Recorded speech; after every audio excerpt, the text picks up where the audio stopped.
Welcome to Think Big with Dan and Qasim. Join hosts Dan Melnick and Qasim Masood as they explore big ideas, limitless possibilities, and engage with visionaries, entrepreneurs, and thought leaders who dare to dream big, get inspired, motivated, and find practical tips for personal growth. Think big, dream bigger, and ignite your potential. All right, welcome to Think Big with Dan and Qasim, and our guest is Shanna. So, Shanna, if you want to go ahead and introduce yourself, tell us where you live and what you do for a living. Sure. My name is Shanna Greathouse. I live in very gray Cleveland, Ohio. Have been here most of my life, and can't say I'm a sports fan, so I won't plug that. And yeah, I've been founder and CEO of a company called PIGYBAK since March, and loving it. Awesome. So can you just tell us more about what you guys do and how you got the idea for it? Oh, sure. So what we do, it's a mobile app. So you can download it on your phone, Google Play or the App Store. And it's a way to connect with your neighbors ahead of time to find contractors as a group. So you get group buying power. So basically, think of it like a virtual yard sign that's proactive. You get notified that a contractor's in your area, and then you can piggyback on your neighbor's contractor and hopefully get a deal. It's up to the contractor on whether they extend a referral agreement or referral fee or not. And most importantly, it's about just making our lives really easy. We're all so very, very busy. And it feels like even with working remotely for a lot of us, it just makes it even more blurred with the lines of when work starts and ends. So this is a way to set it and forget it. The reminders come to you. You can actually manage your wish list, and it'll actually run an algorithm in the back end to combine with your neighbors without you having to even talk to anybody. So it's just about being really easy and sustainable and making us a community again. So is your vision to compete with like Nextdoor and TaskRabbit, or is it more of like maybe you're considering like integrating into some of these platforms? Like, what does that look like? Yeah, they're very different business models. It's not something you think of a lot, but it's more of a passive business model versus an active one. So if your plumbing breaks tomorrow and your basement's flooding, that's not a solution necessarily for PIGYBAK. I would say go to your TaskRabbit or to your Angie to find those. We're more about, I love that you said Nextdoor, because really that is like our competition. It's social media. It's the people who post in a community group and say, do you have a recommendation? Or many of us see those neighbors that say, hey, I had a really great experience with this contractor and I'm just putting his name out there. That's where we're really competing. So it's more of like not somebody that has like an urgent need, but if somebody needs like some remodeling done, they can go and team up with their neighbors and say, okay, we all need this done in the next like few months. It's not urgent, but we can work together to kind of build up a good quote for all of us. Right. So, and it's done automated, so you don't have to really coordinate any of it. Right. A great example would be contractor or concrete ceiling. Roofing is even a great solution. I mean, there you're even able to share dumpsters with your neighbors, which has even more cost savings and lowers emissions even more, which is another thing that we're really passionate about. So yeah, exactly. So obviously with the marketplace, you have the chicken and the egg problem of like finding both parties. So how have you gone about doing that, or how do you plan to scale in that level? Yeah, that's definitely something top of mind. We are doing a couple of things. One would be we're shifting our messaging to make it more clear. So we're focusing more on the wish list feature that I mentioned about. You can go into the app now and you can engage with it. You don't have to wait for the network to be built up. You can create demand for your community, and then contractors will come. It's the field of dreams, build it and you'll come model. The other part is we're actually, it's not a scalable solution, but for startups, that's what you have to do. So we have a contractor ambassador program we're rolling out now. We have 3 contractors in the works in the local Cleveland area where we're really providing them with the services of calendar management for free. So, and then taking social media demand specifically and then pushing it into our app for them. So we're creating like the integration manually through a person, and then also doing outreach for these small businesses that, it's a game changer for them. Right. So in terms of like getting people on the platform, like are you using Nextdoor, Facebook? Like how do you get like local people to sign up for the platform? Yeah, it's word of mouth largely. We've done some paid social ads a bit, Nextdoor, Facebook leading the way, Instagram a little bit as well. We're really doubling down on social moving forward. We have some great IP we're creating with another startup in Cleveland around the explainer videos that I think will help to get some traction just because it's really unique. They're animated and we have a really fun logo. So there's more to come with that. As you can imagine, it involves a pig because it's PIGYBAK. So Right. it's fun. So we're looking for a couple different ways: social, word of mouth. We have a really robust referral program, and then we're also working on partnerships. So we have 3 right now, and we're working on more. So in terms of like monetization for you, so what would that look like? Is it more of like you take a certain percentage of each transaction, or are the contractors paying a fee to be on the platform? Like, what is the vision for that? Yeah, great question. So it's a freemium model. One thing that I've been very passionate about is not pushing transactions through the application, but really keeping it as like a SaaS model with a subscription tied to it, but freemium, so you don't have to. So for the typical homeowner, 95% is our hypothesis aren't going to pay anything. Really, you can use it. We use a credit system. So I don't know if you're familiar with like touch tunes. That's okay. In bars, there are jukeboxes where you can buy credits to play songs. Right. Okay. You just Yeah. buy credit packages. So we just have credit packages where you can use those to piggyback or to post a Right. job if you don't see something in your area. And Right. you get a certain amount of those for free, whether you're a contractor or a homeowner. And then after that, you can buy credit packs or you can go into a SaaS model if you're a contractor, which is about $50 a month. So you're basically monetizing more from the contractors because the actual users, or I guess like that's like the average person is probably never going to have to pay unless they need to put out tons of bids for their, or if they might be Right. like an investor where they have multiple properties, then for them it might make sense because they have multiple jobs that need bidding. Right. Exactly. Exactly. Yep. Awesome. So what would you say is like the biggest challenge that you're facing in your business today? Right now, we're really working on our workflow for onboarding. So, what I've seen is we get people excited, they sign up, and then they don't actually engage in the app. So that's where we're working on making that less frictionless, more intuitive, putting in guides within the application.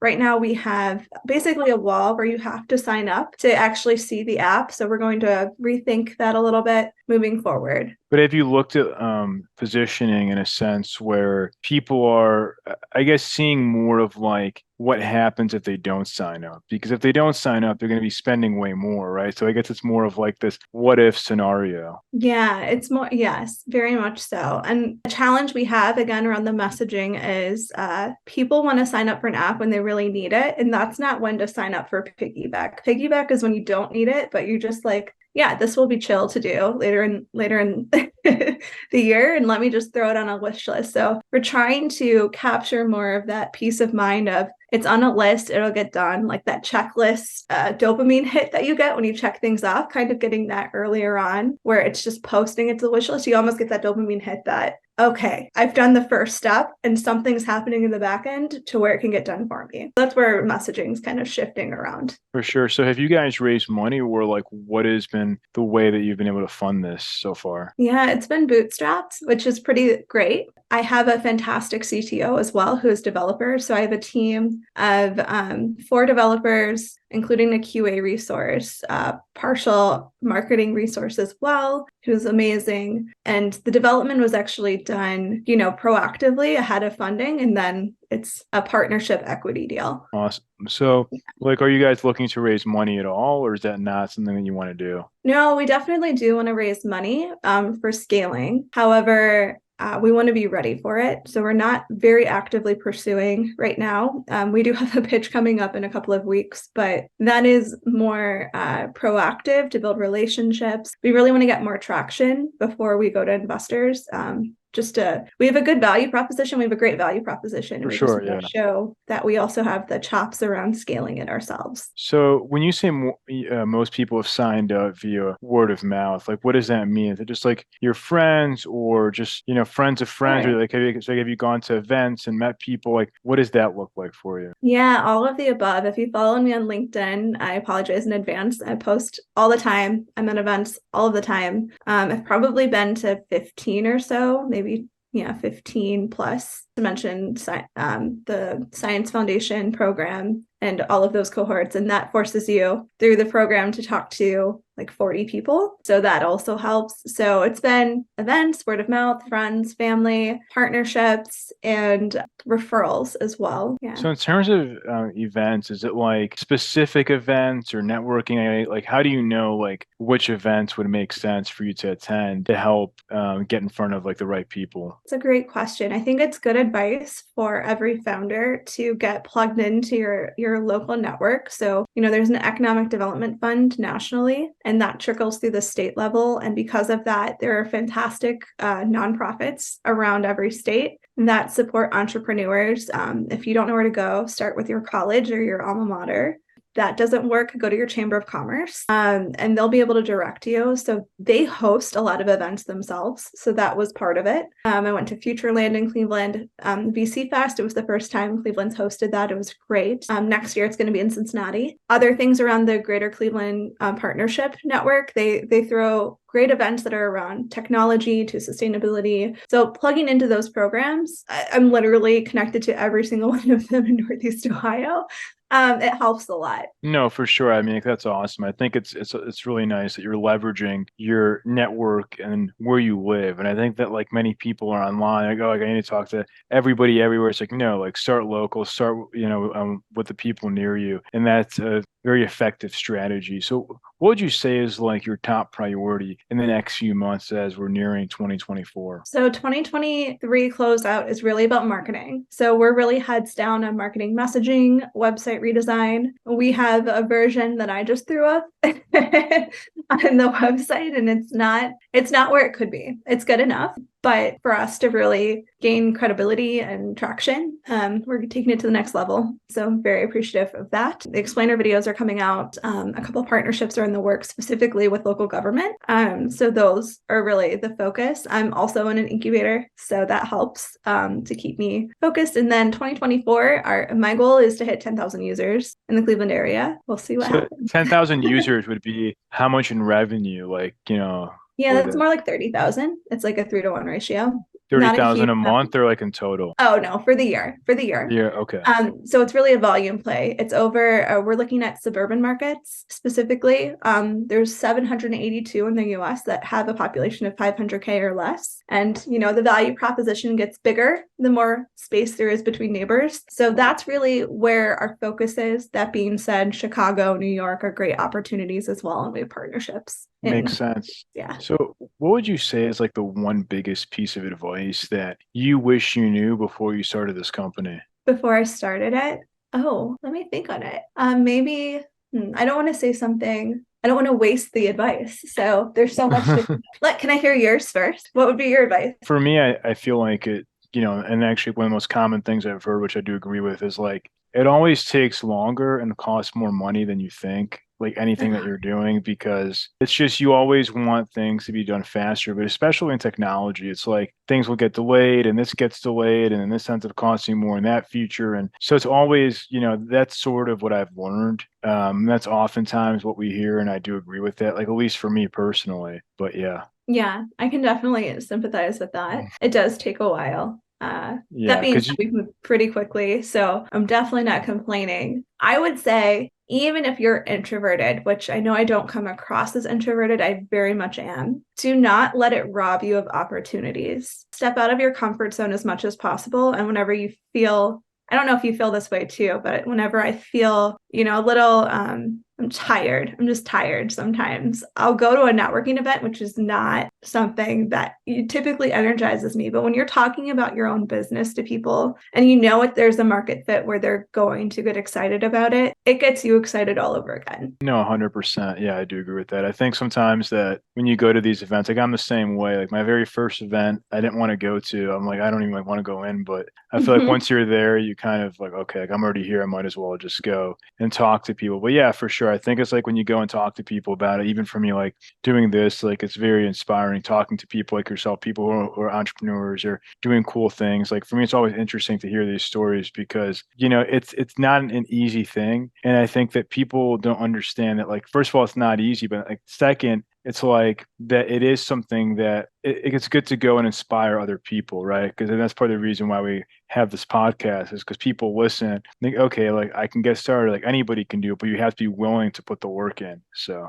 Yeah, that's the thing. Like it helps having experience, like being a consultant. Am and was a consultant as well. And that helps a ton. That being said, having a network is really what helps more. So having people to lean on for different advice and expertise, which is again where those resources come in, is wonderful. You never 100%. really feel like you're alone when you're an entrepreneur because you've got every entrepreneur cheering you on. Have you noticed that like you're talking to like multimillionaires and they're excited about what you're doing and For you're like, sure, yeah. Especially like on LinkedIn, you're like sometimes like I can't believe I'm talking to like this person, yeah, it's surreal, but there's that unifying experience of being a founder. 100%, 100%. So if somebody watching this wanted to reach out to you, do you mind sharing your company website or social media, just best way to get in contact with you? Yes, definitely. Thank you for asking. It's piggyback.com, PIGYBAK.com. And then the handles are on LinkedIn, Instagram, and Facebook, and Nextdoor, and YouTube. Well, YouTube is different. It's PIGYBAK is just the handle, PIGYBAK. On YouTube, it's PIGYBAK app. Awesome. Well, Shanna, thank you so much for your time, and we're rooting for you. No, thank you. I appreciate your time as well. Thanks for having me. Thanks. All right. Bye. Bye. Take care.